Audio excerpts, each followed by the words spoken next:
This year, for the first time since 2023, the Ukrainians have made gains. They are pushing back, and Russia hasn't moved as far forward as it has in previous years. What is this actually telling us about the situation on the ground? Situation has changed. Yes, Ukrainians has got some square kilometers during their counteroffensive, but it is all repelled back right now. There is a movement, probably not that fast. It happened last May, last June, and all of this.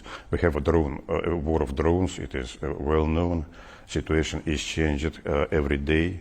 But what I can say is that there are new developments here. Of course, Ukraine is now getting drones from Western countries, which has now a production over there, quite a numbers. But still, we have huge resources of drone productions. And in any event, we will dominate in this thing. What I also would like to say about that there is a new phase unfortunately, in this war, since Ukrainian troops have started to target civilian objects in Russia. Last night they have targeted civilian bus. Well, 7 killed, 11 wounded.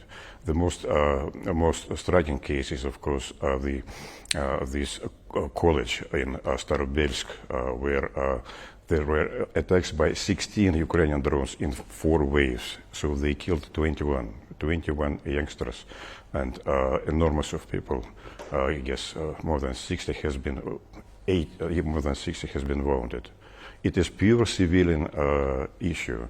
So we have to do something about that. And you're denying that the Russians have been targeting civilians over the course of the last few years? I mean, the death toll of targeting of civilians over the month of April in Ukraine has been one of the highest since the conflict has begun. Hundreds of civilians have been killed. In fact, the drone attacks that are taking place across cities in Ukraine by Russia, targeting civilians, has gone up. Is that a tactic of terrorizing the civilian population because you are not moving forward on the front lines? We do not. We do not terrorize at all. As all newspapers has published, we have a huge attack the day before yesterday on Kiev and Dnipro. But how many civilians died? 6 of it.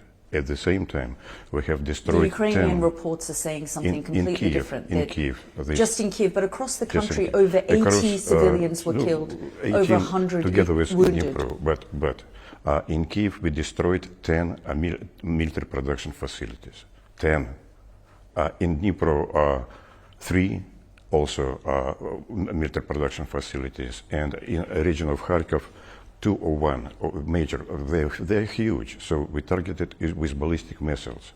But civilians' losses are very small over there. Several hundred were killed over April, according to reports. But, Ambassador, in previous years, we've never spoken about the scale in which the Ukrainians are targeting infrastructure deep inside Russia.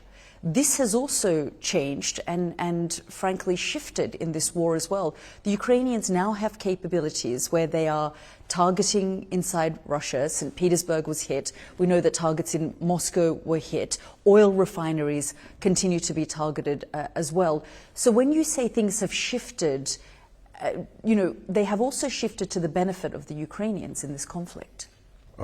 There is a huge difference because we do not intentionally targeting the civilians over there.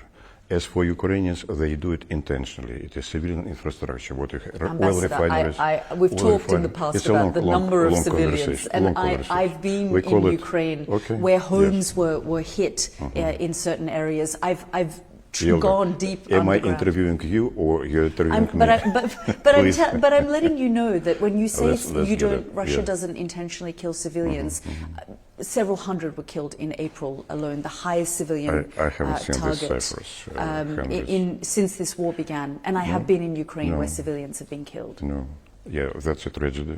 I'm sure that's a tragedy. And Ukraine can stop this war immediately if they will withdraw from the Russian regions over there. Russia can also stop this war immediately. In fact, President Putin on Victory Day last month said that this war is coming to an end. Yes. What does that mean? Very simply, he has deciphered this later on and has said, given the situation on the ground, he believes that the war will come to an end pretty soon. But we will, of course, prefer diplomatic and political means to achieve our goals, negotiation process and so on, and we will achieve it. But if this will not happen, then we have to achieve it by military means, unfortunately. Is this a war against NATO, between Russia and NATO? It's an existential war for us, not for NATO countries, because otherwise we have had a chance just to lose our influence, our country, our role in the world. It is for us an existential war. In fact, it is being done, yes, against NATO countries, probably without the United States, but initially, of course, the United States participated very actively in it. The United States is still offering support to Ukraine, aid packages. President Zelenskyy has asked for more Patriots. They've asked for more support. Intelligence is there from the United States as well. Exactly, you're absolutely right. So that it is just additional strength for the other side. It is, anyway, so we cannot lose in it. We cannot lose this war. We simply have to win it. That is why we still continue to do it. But what does winning now look like 4.5 years into this war? No, it has been explained. Tens of thousands of Russians killed. It has been explained many times. I'm not speaking about how much has been killed or something like that, but it is, we have to liberate lands on which Russian population lives. It is just that Russians over there should live free and safe. We are now seeing inside Russia not just drone attacks, refineries hit. We know that your naval fleet was hit as well by the Ukrainians several times. This war is impacting Russia in a bad way as well. In fact, its economy has contracted. Russia's economy is being impacted. And now there are senior Russian officials telling Vladimir Putin, your president, that he cannot continue to invest in this way and in the manner that he has in this war. I cannot deny that the war cost a lot, and this year we have a certain very low percentage of growth. It is, well, in comparison with UK growth, it is quite the same, I will say. But altogether in 3 years, it was 10% of growth of GDP.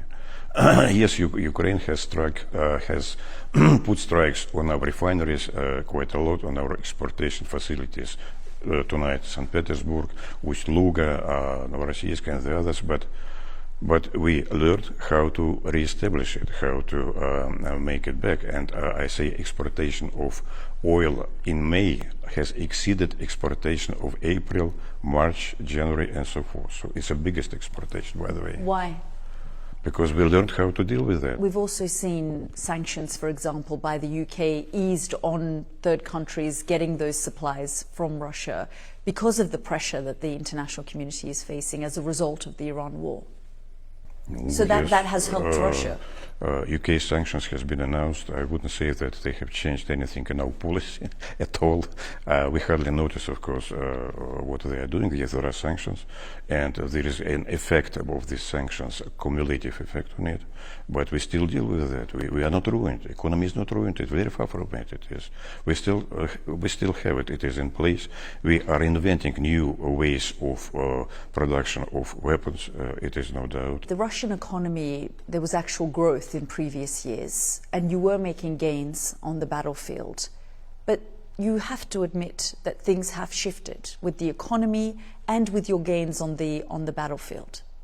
Well, I haven't said it before. It is nothing new in it, of course. War costs quite a lot of money, and we have to get this money, so to supply it, to continue, yes. And but as I have said, it's just a repetition. But the economy is not failed. It is continuing to do. Well, we have, of course, dealing with money now. The central bank is lowering the level of borrowing. What is called in English? Anyway, inflation is not high, so inflation is high. Taxes have increased. Inflation is 6%. People are being impacted directly as a result of this war, and they don't understand what it is for anymore. The Russian population. I think that the population purely absolutely understand what it is for. It is not for territories. It is for people. It is for people that speak Russian, live Russian, understand Russian, and do not live together with Ukraine. Are you surprised, though, with how enterprising the Ukrainians have been, whether it was drone production within their own country, the fact that they're able to target deep within Russia as well? Has that surprised Russia, the Russian government, your leadership? It's a means, it's a new mean, of course, new instrument in just outsourcing production to various countries, including United Kingdom, Denmark, what was Canada, and others. This kind of outsourcing, it is just make vulnerable these countries. So at some point, if they continue to do this, so we have to find some countermeasures. I'm not speaking about which. But we know the addresses. We have published it publicly, and it will be easy targets. When you say countermeasures against these Western European I am not going to countries, decipher this, but believe me, we will find ways in case it will be needed. At the moment, there is no need in it, but they can be taken. does that include the UK?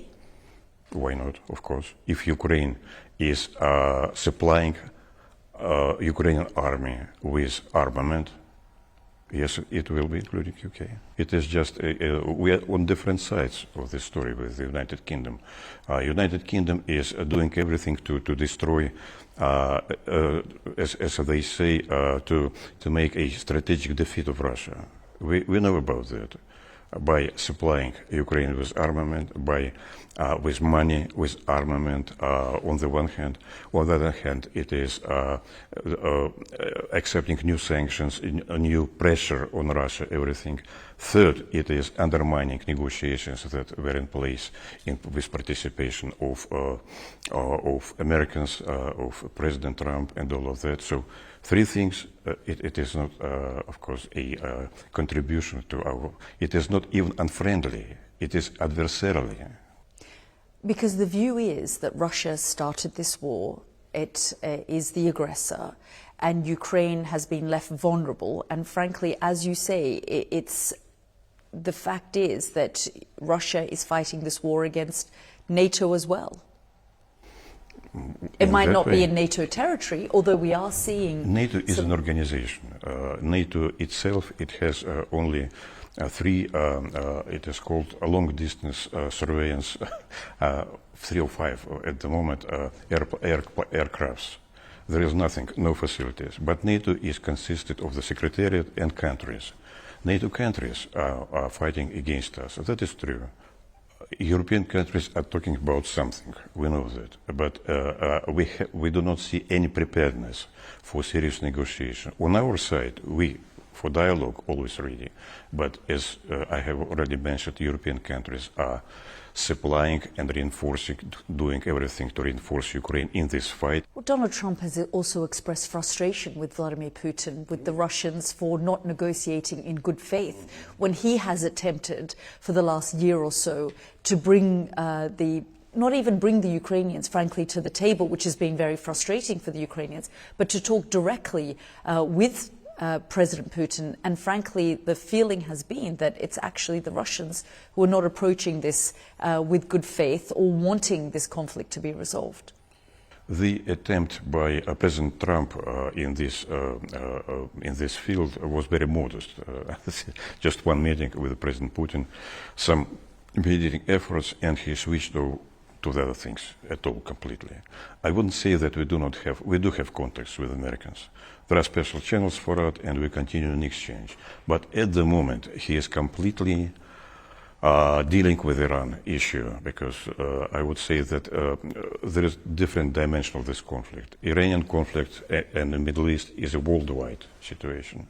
And this is a pure European issue, what we do have with Ukraine.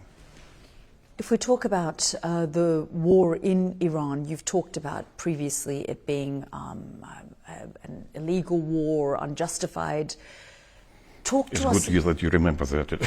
Well, many say this about Russia's position as well in Yeah. Ukraine, that it's illegal, it's unjustified, it's provocative. It is justified and non-provocative. Well, when it comes to this war, but when you've talked about the let's war do about Iran. It is but also. but with the war in Iran, will Russia continue to provide support to the Iranian regime? To what is Russia's position in terms of where things stand with Iran at the moment? We know that Vladimir Putin, for example, has spoken on the phone with Donald Trump in the past about All the this. time. He's also, does he speak all the time to Donald Trump? About Iran, we are in contact with Americans. The issue is that this is talks between Iran and the United States. We are not part of this conversation and integral part of this conversation, and we do not want to integrate into this conversation. But whatever compromise will be found, we will be supportive if it will lead to a long-term peace over there and stability. Given the Trump administration's role and the fact that this war was started and now there are attempts to negotiate some kind of agreement, do you trust Donald Trump will be able to resolve the conflict between Ukraine and Russia? It's not to me to judge. About the conflict over there, there are different ways, different views of the final situation over there. One is that Ukraine may be part of NATO and European Union. It's fantasy. It's not going to happen. That's your red line and continues to be your red line. Not about European Union, but about NATO, of course it is. But as far as I see, the attitudes by different countries in the European Union, so they are very skeptical about that. But we are not influencing it at all. The second option that to preserve Ukraine like an instrument against Russia all the time, but it cannot be forever. It is. And a third option, which is much more practical and serious in this endeavor, it is just overall settlement, European, a new deal between Europe and Russia about European security, where Ukraine will have ties over here and over there and will be normal, neutral. According to its constitution, it is still a neutral state, by the way. Constitution is valid over there. That's what victory looks like for Russia. I'm just trying to depict it, trying to talk about the future, about possibilities. And as for victory, it has different definitions. And you think that Russia can rebuild its relationship with the UK? In a distant future, perhaps, but not with this government. Ambassador, thank you for your time.